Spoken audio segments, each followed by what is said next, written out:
let's roll. Co-pilot on the passenger side, be so fly. Yeah, she so lit, we so high. Just me and my chick, yeah. Just me and my chick, yeah. Co-pilot on the passenger side, be so fly. Yeah, she so lit, we so high. Just me and my chick, yeah. Just me and my chick, yeah. She give me a bit of her love. Yo, what up, y'all? Welcome to another one, man. It's your boy Raw One, and this is Sparking Conversation. And y'all know what I do each and every week, man. I get up here and I talk to some of the world's most interesting people. And tonight, I'm going to do the same thing. But before we do that, I got to do like I do each and every week. I got to start the show off with giving thanks, right? Giving thanks to all the people that download the audio version of this platform. I keep telling y'all each and every week, y'all the real MVPs. I always let my other platformers know that the audio version of your platform is the most important part. This visual part, that's a bonus. All these other things that people try to do, you know, to go viral and different things, those are bonuses. But the meat and potatoes of your platform is the audio, right? Got to look at it. The same way people consume books is the same way people consume podcasts. You can never look at it any other way other than that, right?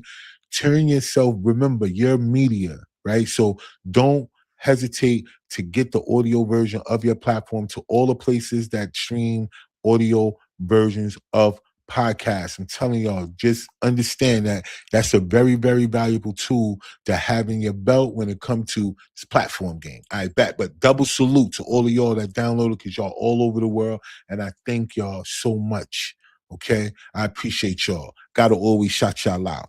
All right. Other than that, listen, let's get into some other things, right? Because I got to get into We Don't Wait, We Create, and let y'all know what happened. So before we do that, I have to let y'all know that when it comes down to your health, you know, health is wealth. We got to make sure that we reiterate that health is wealth. I told you guys on every platform so far that all you have to do is go out there, and I want you guys to check the effects of parasites in the body. If you could check those things out, I want you to compare it to things that you may be feeling, things you may be dealing with in your own life and on your own. If they match up, then you know that you may need a detox. And I'm gonna tell a lot of people this, yo. The number one thing you can do to avoid a lot of things is to fast. And I know that's the hardest thing for most people to do, right? Because it requires a certain type of discipline. You have to be mentally and spiritually strong enough to fast long enough to really get these things out of you. But in the interim, a lot of us should be intermittent fasting anyway, right? But if you guys go ahead and do the information, do the research, figure it out, compare it to yourself. And if that's the case, I want you guys to click the link in the description to the parasite detox and make sure that you do what you got to do to take care of yourself. All right? Because there's nobody coming to save us, y'all. I promise. And if they do, if they are coming, then whenever they get here, we want to be ready. You get what I'm saying? Let's just be ready, y'all, right? They spraying all these things in the air. They putting all these things in the water. Y'all got to remove. We got to remove these things. You know what I'm saying? These are things that we have to do. We have to do our part. We can't allow people to just do what they want to us and just accept it. Oh, that's just how it is. Okay. Well, that's just how it is. And then this is just how we should do. We should pay attention and help ourselves, y'all. Word. Other than that, thank y'all so much for paying attention to that. Click the link in the description. Oh, and I wanted to make sure that all my podcasters know there is a link in the description for RSS feed if you guys want to get started for free. If you haven't already, if you're doing a platform podcast and whatever, and you don't have your podcast on Apple, Spotify, and all these other places, click the link in the description, start for free. If not, it is a very, very low cost for you guys to be able to push that button and send your podcast to where it needs to go for you to maneuver, because we want you to get those brands, that we want you to really get what's supposed to happen to help you support yourself through your platform. That's how you're going to get there. I promise. All right.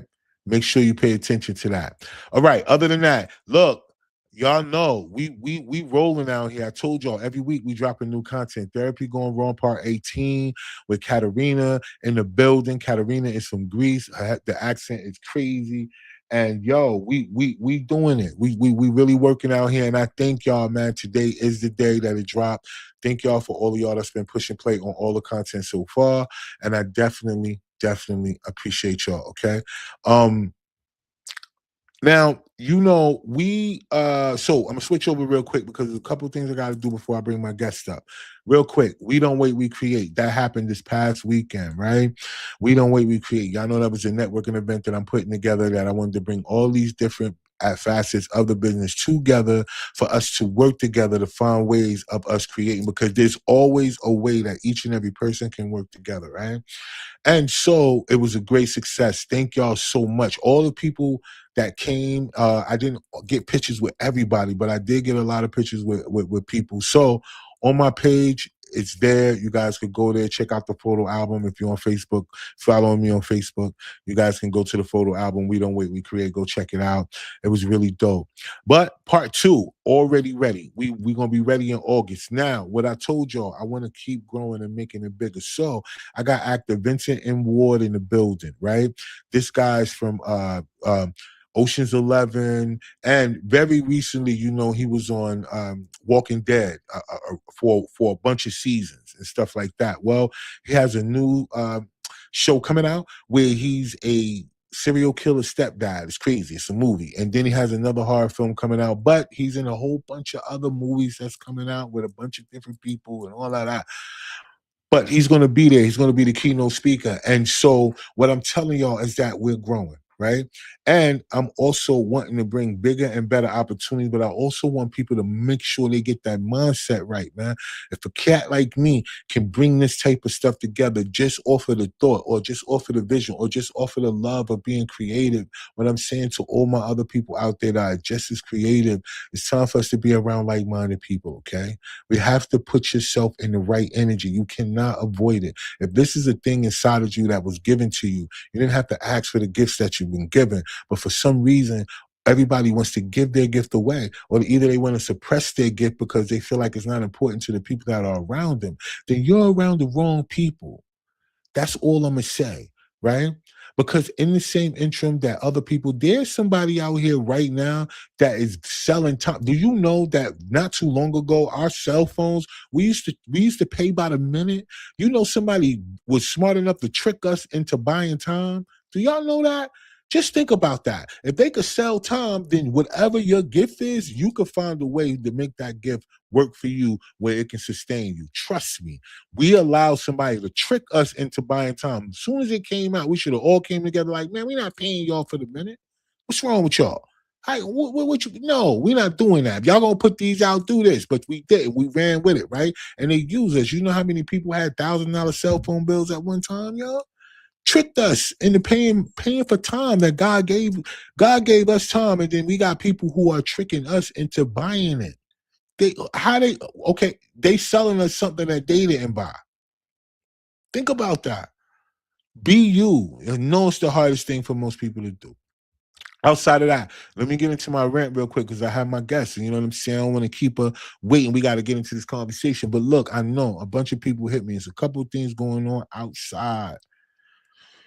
And so it was this thing. All right, back. So we know just recently, we had the guy in the news who unalived all his children. Well, 8 children. 7 of them was his, 1 of them wasn't. The story goes on, right? He was a army vet and, suffering from PTSD. So here's the thing. Whenever these things happen, the one thing that automatically a lot of people go to, because when you see the comments and you see the way people are sharing the story, the number one thing they go to is they start to figure out like the mental stability of a person, right? They start to, make that be the point of everything that's going on. And when I think about that, I always think about, yeah, y'all right. Y'all are right. It's about the mental stability of anybody. But we got to understand what cause and effect is too. There's a lot of people that know people are suffering from certain things, and you still try to trigger them. Now, listen, I want to make sure y'all understand my comments are not making excuses for anything that happened. Trust me, I don't even understand the mindset to want to do something like that, especially take your own or even harm or do anything to children at all. So listen, that's not my point. My point is this is how I understand how the news is being used against us. Because whenever they talk about these things, they never talk about it from the perspective of what happened. They only talk about it from the perspective of not necessarily what happened, but why it happened. They only talk from the perspective of what happened and then what the cause may be. But they never tell us, well, then if the cause is from him being mentally disturbed and all these other things, then if it was based on him being in the military, then what was he in? Like what type of scenario that was going on where, you know, this country is able to help their people who going through these things for their country? Like where's that at? Because at the end of the day, the people that are around you, if they know these things, there's certain precautions that they have to take too. I'm not saying people should walk on eggshells, but you have to make decisions, right? That whether if a person is too unstable, if you can't be around them, we have to make sure, y'all, right, that we are able to make certain decisions based on just doing the right thing and not always being able to just suffer through stuff. We just go through so much trauma in our lives that we just suffer through things. And I feel bad for the family of all these people that lost all these people, right? But that leads me into my next thing about the news. You know, they got this one company that just bought up a whole bunch more news stations, right? So at the end of it, it seems like they're going to be owning about 67% of all news stations. So y'all know what's getting ready to happen, right? Y'all know how the news and what is getting ready. Y'all know the propaganda is coming, right? It's coming. So for podcasters and all of us out here, listen, we got to stay on our square. We got to be able to report exactly what's going on out here. We can't be afraid to speak out. And then we have to be able to use our power, which is our numbers together. Listen, if these social media platforms and everybody start pulling back and doing all that stuff that they did during the last administration where they were silencing people who wanted to speak out about certain things, then yeah, we need to pull back, y'all. We need to. They're always an alternative in order for you to get your message out, right? Think about how many different news outlets it is now. So think about that, y'all. So listen, I'm gonna shift because I have my guests and we got to talk about a couple of things. And the reason why I'm grateful to have my guests on today, and we want to talk about these things because I know on the platform a lot. I talk about our lives for all of us that are living this life right now during this time right now. That there's a battle going on, and it's not just about the flesh. It is a spiritual battle, right? And we have been used physically through our spirituality in order for us to be able to do exactly what these people out here want us to do, and that's to be against each other, not to work together, not to see the value in the things that we've gone through in order for us to know where to go, because we could get there quicker together than we can alone. And for some reason that's the agenda, and it's always been the agenda, right?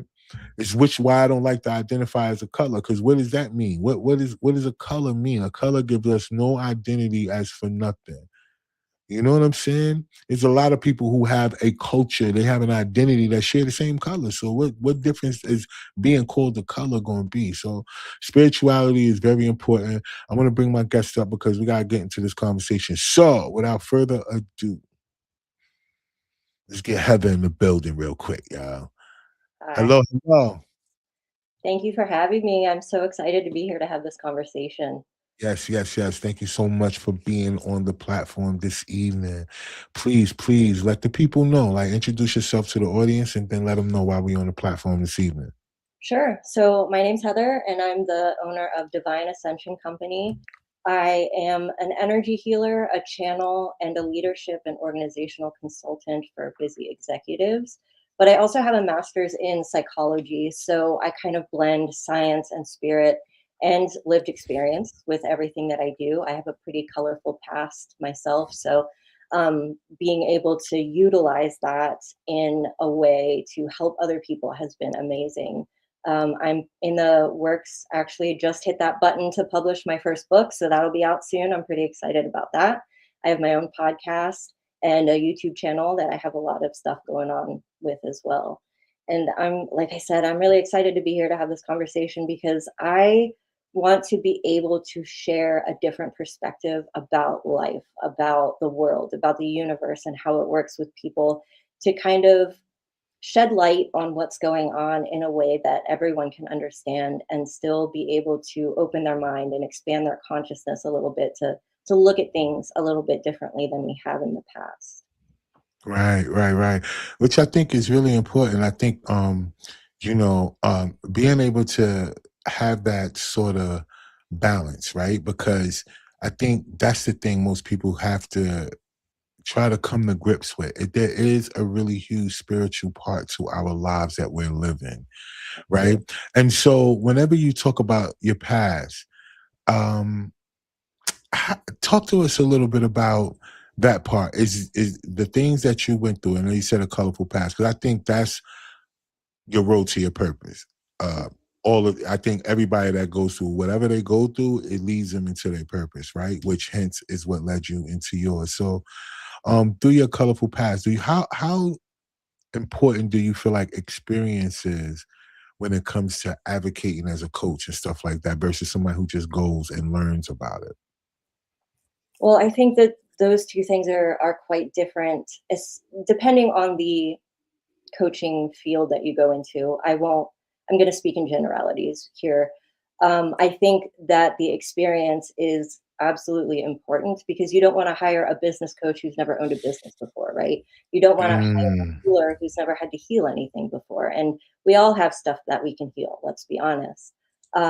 So the fact that I went through so much in my life, anything from sexual abuse and trauma to military abuse, as you were talking about a little bit ago, uh, bullying growing up, moving around a lot, living in poverty, like all kinds of things have really helped shape who I am. And as I went through my healing journey and started to look at things from a different lens, I started to appreciate these experiences, even though they're perceivably negative or were traumatizing at times.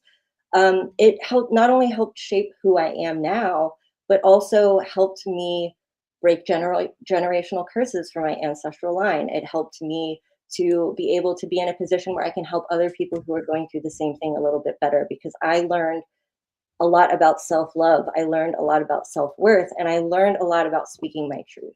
And by sharing my experiences, I feel like not only can I help other people as a coach or as a healer, but also I have that extra level of empathy where I can relate to them and be like, I know exactly how you feel. You're not alone. You don't have to go through this alone. And to have someone else who's been there, who's open and willing to talk about their experience, I think adds that extra layer to what I do as well. yeah, I think it's very important for a person that that teaches something to really have experience in that. I think there are things in life that a person can actually go to school and learn and probably be able to reteach to other people. But life experience is one of those things that you don't sign up for, right? You don't know the course history or what to expect from the course that you take in whenever we are going through this school of life, hard knock life, or whatever we want to call it, school of hard knocks. But yeah, I like that because let's really dive in that for a little bit because you know trauma is pretty much the 50% of people's personality. Would you agree with that or no? I don't know if I would agree with those percentages, but I will Hmm. say that it is very common for people to take their trauma, their experience, their diagnoses from a doctor and make it become their identity. Because when you talk Hmm. to someone and you're like, oh, I got this diagnosis of PTSD or of, autism or whatever the case may be, they're like, okay, well, now that label has limitations attached to it. It has expectations attached to it.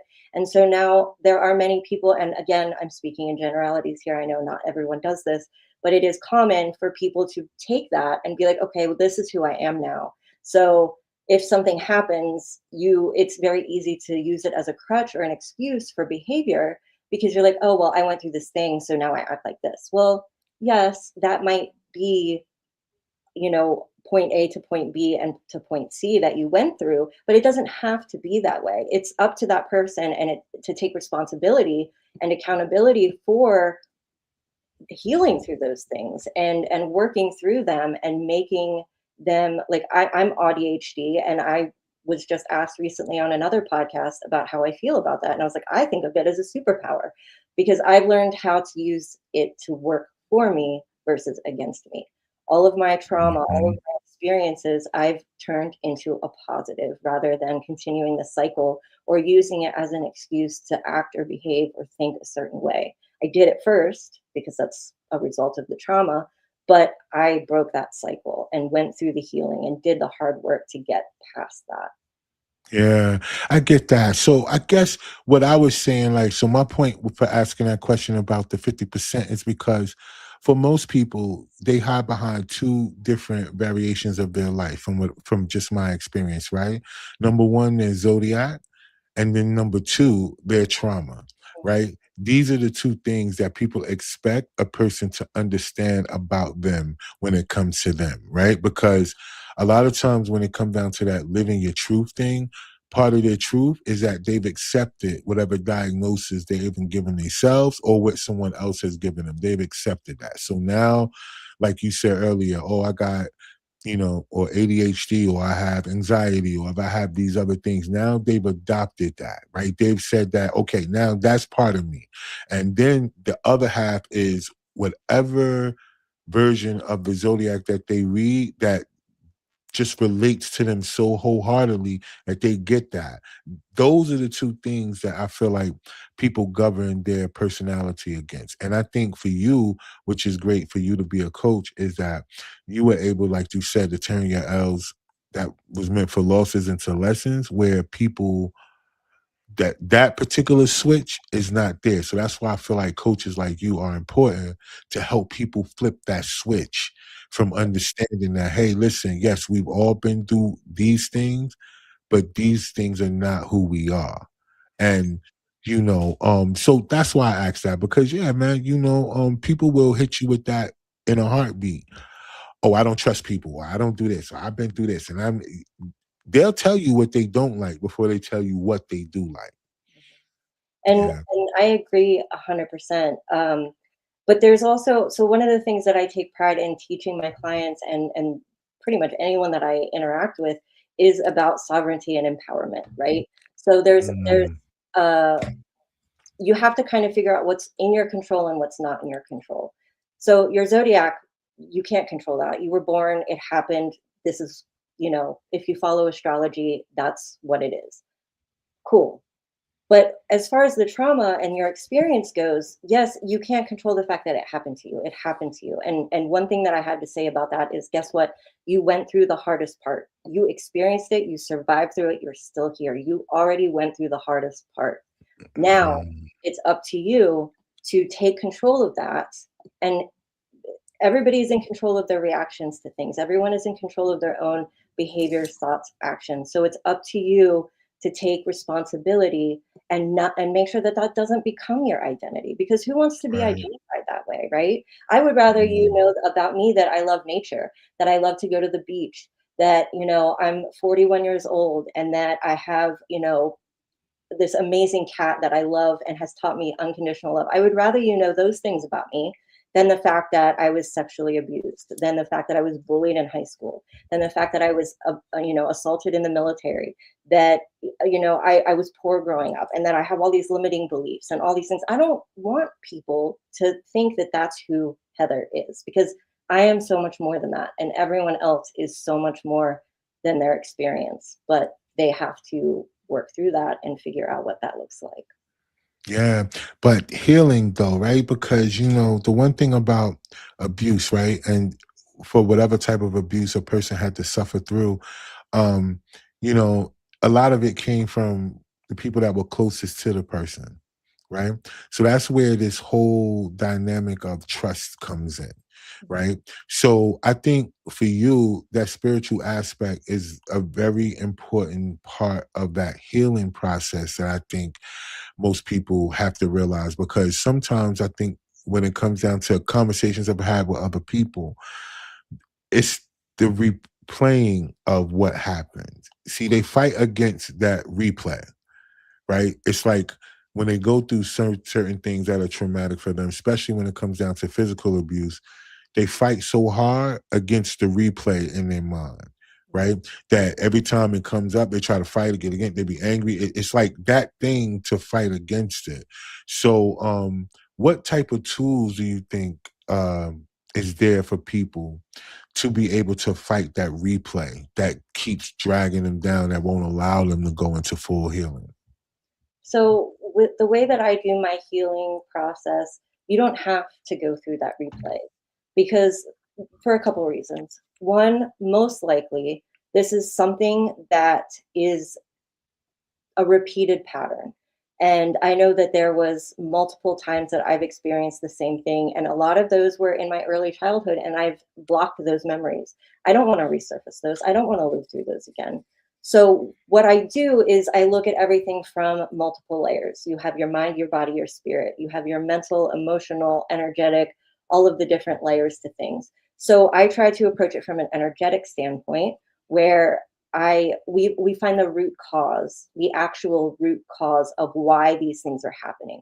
Because I'm going to let you in on a little secret, and this is my perspective, and from what I've learned through the spiritual community, is that we go through before we're incarnated on this planet in this lifetime. We go through a period of life planning. So all of these lessons, all of these experiences that we go through in this lifetime, we chose for ourselves. Yes. So this is why I look at all of the things that I went through as a gift rather than a curse or through that victim mentality, because it was here to teach me something. It was something I put in place for myself to learn, to grow, and to use it for multiple things. Like I said, generational curse breaking, healing past lives, stuff like that. So um, going to the energetic level and finding that root cause, whether it stems from this lifetime or a past lifetime, is a way that you can break that cycle without having to actually sit there and replay and relive that experience, because nobody wants to do that. We went through it once. We don't need to go through it again. So you attack it from a different lens, a different perspective, get to the root of why it happened and what you were supposed to learn from it, and energetically break that cycle so you don't have to go through that again. Yes, yes, now that makes sense. That comes from the choice of making the choice of saying I want to heal from this, right? And not allow it to be a part of my identity, because it becomes so much a part of a person's identity, the trauma that they've gone through, right? So that I think that's what makes it so important about people like you, right? Is because we have to have people in the world that's able to look through a lens of half full and not half empty, right? Because you gotta want to know more about your spiritual self to even know that there's an ascension space for you, right? Or that reincarnation happens to us, or why you have deja vu, or why you're able to do things and you just don't understand why, or why you may have anxiety or fear of heights and different things. You don't know if all these different things came from past lives, but the one thing that you said that I don't think a lot of people realize is that before you're born, you're not the only person that has said that that's in the spiritual space on this platform. That's how I know there's a level of education that a lot of people need to have, because all you guys said the same thing about the life that we reincarnate into. We chose it. And we chose it because we felt like we can get through it, whatever it was, or we can overcome that. And we saw the outcome in order for us to ascend out of that cycle, that repeated cycle. But that comes with a sense of seeking spirituality outside of religion. So let's ask you this question, because we gotta know, right? All right. So what part of your spiritual perspective comes from a religious perspective? Because I Okay. feel like that makes a difference. It does. So growing up, my mother's family was religious. My grandmother was an ordained deacon by the time she passed away. My mom was forced to go to church every weekend or every Sunday, and didn't want me and my brother to have to go through that. So we went every Sunday when we were little. When we got a little bit older, it was just holidays. And then she gave us the opportunity to choose for ourselves. And I'll tell you, I had a near death experience. I was deep in addiction and drinking, and I tried to find God. I tried to look at organized religion as a way to answer those bigger questions, like, why am I here? There's got to be something bigger than this. Like, what's the point? And so I tried to read the Bible. I got through most of it, but there was just so many things in organized religion that I did not agree with, for one. And most importantly, is that the people who are in charge of that organized religion, whatever that may be, the pastor, the father, um, they tell you that you have to go through them to speak to God. And I was like, why? Why does there have to be a middleman? Why can't I speak to God myself? So that was the first thing. And the other thing that I didn't like was that if you go to different sermons, different practices, different, you know, services, and they're interpreting the Bible in a way that works for them. And I know that the Bible is very symbolic. There is a lot of stories in there that I agree with on a symbolic level, not a literal level. But it took that questioning and that not being afraid to question and think for myself, again, back to that sovereignty and empowerment, thinking for myself and be like, okay, well, this doesn't resonate with me. I agree with some things, but there's a lot that go against my own principles and things that I believe to be true. So after my near death experience, after turning all my emotions off for years and becoming this person I didn't recognize, I had to look at myself in the mirror and be like, who am I really?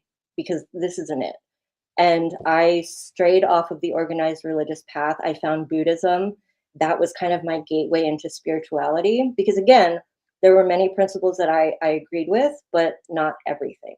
And so, Right. what I try to tell people is to do your own research, find your own information, take what resonates from each one that feels true to you, and speak your own truth, believe your own truth, because we all have our own truth. It doesn't have to be mandated or preached to you. Find out what's true for you. Nah, you're right. And don't be afraid to ask questions, right? Don't be afraid to be a person that says to themselves, this doesn't feel right to me. I need to know a little bit more. Because so many people blindly follow someone's words. I had this conversation not too long ago, and I was telling people how much information they put in movies, but because of the entertainment value, people either like or dislike it based on that. So we were talking about the Book of Eli, right? And I was telling people that, that movie didn't get so many good ratings, right? Based on what was going on, because I think these people didn't get the meaning. The meaning of it was, they destroyed all the books, right? Because they didn't want the people to have access to knowledge.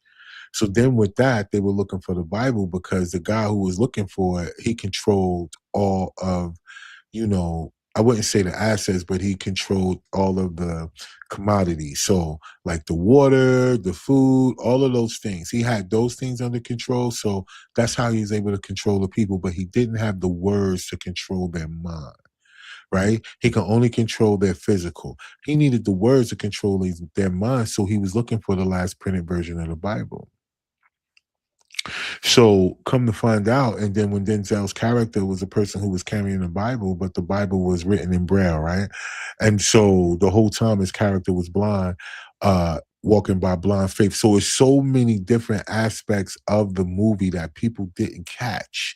So Yeah. the entertainment value turned them off versus them understanding the spiritual meaning of these particular things.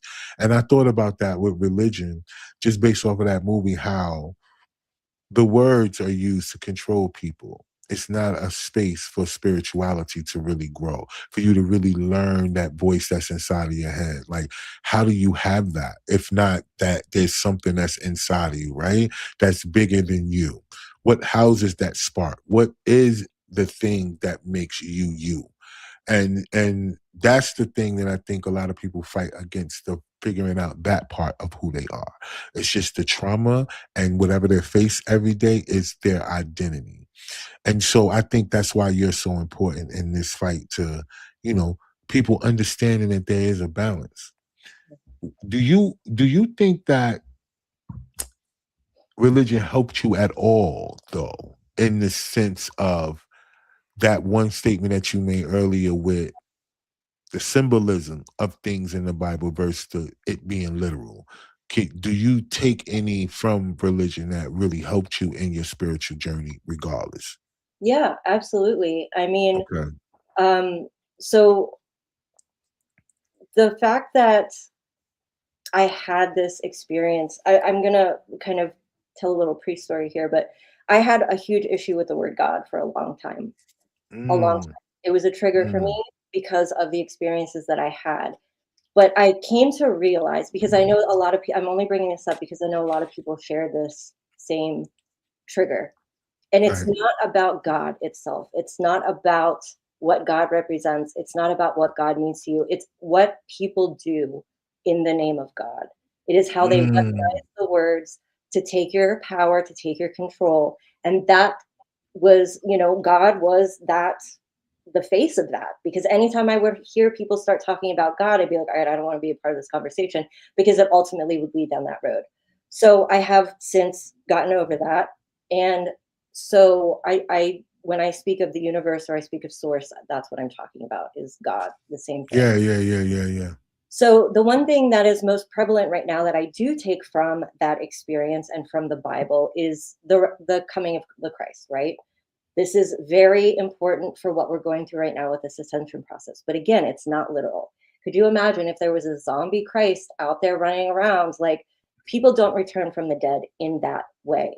What Christ consciousness, or what the rising of the Christ, the coming of the Christ means, is that we as people, as humanity, are meant to discover that spark within us that you were talking about, and have this realization that we are a one people, that we are all one, we're all together, we are all the same here, eternal beings having human experiences. And by reaching that level of understanding and embodying that, that is called Christ consciousness. It is all what Christ was trying to teach about unconditional love, being in service to others as well as to yourself. And, really taking that loving standpoint in your life and treating other people the way you want to be treated, by having empathy, by being understanding for people in respect to wherever they are in their journey. And that is truly what this ascension is actually all about, is reaching that Christ consciousness stage of existence. And so it really does translate from the story if you look at it symbolically, not literally. Yeah, exactly. Exactly. I like that because I agree with you wholeheartedly. There is a space for see, that's the thing about the Bible. The Bible has been attached to religion, but it's not necessarily religious because I always tell the people, well, then the people that was in the Bible didn't have a Bible. So that's why I'm saying we got to realize that, the things that have been written that people have found and they have put together and we understand during that time frame, but they were people who all lived through it. We got to understand the experience behind spirituality, and I think that's the part that people miss about the stories in the Bible. They don't get the experience. They're looking at the story. Again, the entertainment value, the part that they look at, the literal sense of what they're reading and not the actual, descriptions or how people, because this is another thing, right? I don't know.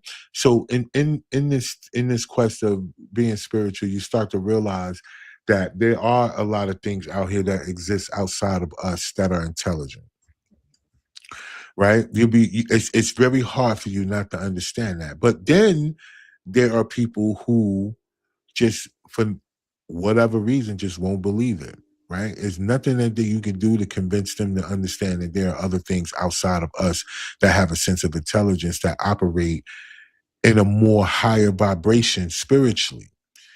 And it's not because we can't reach there. It's because we don't know that we are to operate in that type of energy too. So how do you talk to your people about energy? Because for the most part, um, understanding energy will help a lot of people understand what rooms to be in and what rooms not to, what conversations to engage in and what not to. So how do you help your people, or how would you suggest people when it come down to energy? Because I think it's important. Sure. So there we I was talking about the multiple systems and layers that we have that make us whole. One of those is your aura. Everybody's heard of an aura before, whether it's a color or a feeling or whatever, but we each have one. It's the energetic field that surrounds our body. And so when you go out into the world, into the environment, you interact, your aura interacts with other people's auras, and that is full of energy. So when you're going through something and you're very emotional, that emotion, that vibration, that energetic frequency is going to radiate through your aura. So when you cross paths with someone and your auras touch, for a visualization purpose, they're going to be able to feel that energy, and vice versa. If someone else Mm, something. Like, I know I've walked into a room and I can tell that there was just a fight that happened in here recently. You can feel that energy in the air. And that also comes down to trusting your own intuition and your knowing your own emotions too, so you know what you're feeling, and knowing what's yours and what isn't. Because it's very easy to absorb that energy into your auric field, into your energy field, and then it'll feel like it's yours, but it's not. It's because you picked it up somewhere else. So energetic hygiene is very important. Learning how to determine what's yours and what isn't, how to protect yourself when you go out around other people's energies, and also just becoming a master of your own emotions and energies as well, so you aren't transferring that to other people. Because it's so easy, you look at people who are in customer service jobs or restaurant jobs, and they're like, somebody comes in and they're super hungry or they're super frustrated, and they take that out on the other person. Well, not only is that energy coming out through those words, but it's also coming out through their energetic field as well. And now you're affecting that other person by taking your own things out on them in multiple ways, mm. that now you've just perpetuated that bad mood and transferred it to someone else. It's like a disease, it's like a sickness, if you want to look at it that way, how it spreads. So becoming aware of that, knowing how to trust your intuition, where you're seeing somebody and you're like, man, that person's giving me bad vibes. People can relate to that, right? Somebody's giving me bad vibes. Well, that's your intuition and your energetic field of interacting with that other person's telling you, hey, this is not a safe space, keep it moving. So it really does come down to practice and being consciously aware of how that works and what it feels like to be able to really save yourself from some pretty nasty situations. Yeah, yeah, because as adults, we have to take control over our emotions, right? Because as children, or whenever we are younger, most of the trauma that we go through because we are not in control, Mhm. right? Somebody else is in control, right? And then they take those things out on people, right? So people suffer through so many different traumas based on someone else being in control. But then when you become an adult and you realize that, you can't really blame anyone else, it's really on you at that particular point. Um, it's either, I think that's the duality in it. It's either you figure it out from that perspective, like, okay, so since it's on me, let me learn how to get rid of this. Let me learn how to heal from this. Or if this is me, this is just what I'm going to be. I'm going to be this. I'm not going to let nobody this. I'm going to be that. It's those two spaces. And I just, that's why I feel like in the job that you have, um, why it's so good that even though you have your own platform, that you come on other platforms, it's so that people can find you, right? Because there's somebody who's on the other side who's saying, nope, this is who I am. They did this to me, so I'm not this, I'm not that. They don't know, right? That there's somebody out there that they can relate to. They know that there are people who have a degree in psychology, right? They know there are people who went to school to learn how to sit and listen and maybe break down whatever they feel like is going on with you. But very seldom do they know, like we said, the person that is actually helping you through is a person that went through. Yeah, absolutely. And I have both. I have the degree and the education as well as that, lived experience. And Western medicine and talk therapy has its time and place. I had a therapist for years myself, and I will give them credit where credit's due, because everybody hates. They're like, "Oh, how does that make you feel? How does that make you feel?" And that's like the whole stereotypical therapy Yeah. thing. But there's a reason why they ask you that, even though they're not going to tell you this. I'm going to tell you this. There's a reason why they ask you that, because how does that make you feel makes you deep dive into those emotions, into that. Mm, And so when you learn to trust what you feel and know what you feel and be able to look at that and analyze it and be like, okay, well, this trigger happened. This is how it made me feel. Well, now that you get that feeling and that energy involved again, you can really, like I said before, take into consideration the root causes. Okay, well, this makes me feel this way. What else makes me feel this way? Is there a correlation? Is there a repeated pattern? Is there some sort of way that we can find a root cause for all of this without having to go through that trauma experience again? So it is important to ask yourself, how does this make me feel? But it's not just about the emotions, it's about that energetic part that we just talked about as well.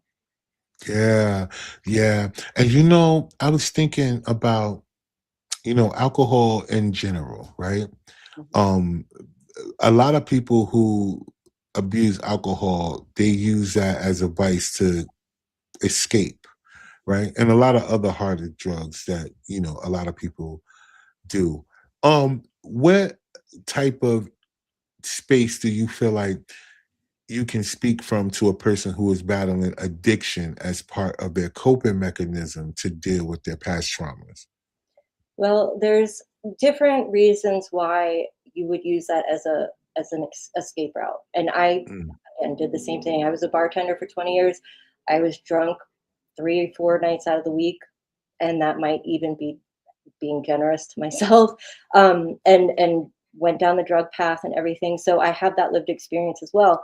But I was using it as an escape route, but I was using it for escaping multiple things. On one hand, I was an empath and I was feeling those energies. I didn't know how to manage that. I didn't know what was happening. It was just like chaos all the time because I was feeling not only my own emotions, mm, which I other didn't people. know, but everybody else's. So it was just like static all the time. I it wasn't until my 30s where I turned all my emotions off and turned them back on that I actually got to sit down and realize what each emotion felt like, because I never got to experience that before because I was feeling all of them at the same time. And most of them weren't mine. So I was using the alcohol to numb that, feeling all that. Mm, I was numbing it. I didn't want to feel all that stuff. I also, again, I have ADHD. So when I would drink or do drugs, it slowed my mind down to the point where I was started to feel like a normal person. So there was that as well. But also because I was afraid of facing my trauma, I was afraid of going back and doing that inner work at this time, that I was using the alcohol and the drugs as a way to prevent myself from being in a situation where I had to be alone with my own thoughts. mm. So there's many different ways that we use these things as coping mechanisms, and I'm sure that there's plenty more. Those were just the ones that were relevant for me personally. But it's depending on what you're using it for would determine how to work through that. But even though it's difficult, there are other ways to cope with things without using drugs and alcohol. And it's a difficult journey, but it is possible. Right. And so, with that being one of the things that people deal with the most nowadays, because the bottle is their therapist or whatever other vice is their therapist, right? And not only sometimes is it that, it's more of their, security, so to speak, right? Because like you said, you didn't want to be alone in those thoughts. So you would put yourself in a position where you were either, is there and then I'm asleep, or whatever. And so that's why I feel like in the job that you have, when it comes down to helping people heal, that's probably got to be one of the strongest, if not the most draining parts of your job, right? It's because that part is probably most people that don't have seek professional help, right? Because that comes with a little bit of organization to really go out there and get a professional. Like you got to have insurance if you can, and outside of that, you got to pay on your own. And a person who has a vice or an addiction is not really going to give that money to something else other than the addiction or the vice, right? So That's the thing. So I think with you having a learned experience and being there for people, again, people got to be able to find you. So that's why I'm glad that you uh, are doing my platform, and probably I hope you continue to do other platforms, and people who are watching that have a platform or watch the playback will book you on their platform, because people like you, they need to be, they just need to be known that there's somebody else out there from this level that can relate.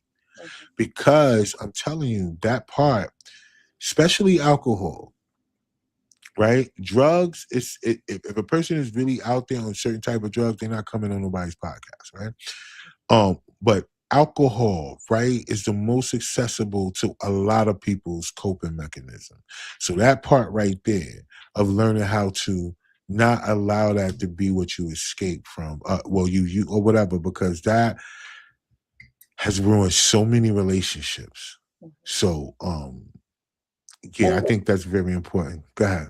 and alcohol is used, you were talking earlier about how the powers that be like to take our own power away and use propaganda and the news and social media platforms against us. Well, there's a reason why alcohol is legal and weed isn't. The people who Right. are drinking alcohol are staying at a lower vibration. They're easier to manipulate because they're not in their right mind. There's many different things. But also, I wanted to reiterate something is that when I do work with people who have an addiction, because I've been there myself and I've went through, nobody likes being told what to do. You want to Right. tell me that I need to stop? I'm not going to listen to you until I'm ready to stop. So what I do is, unless you are in imminent danger to yourself or someone else, I'm not going to initially ask you to stop drinking or doing drugs.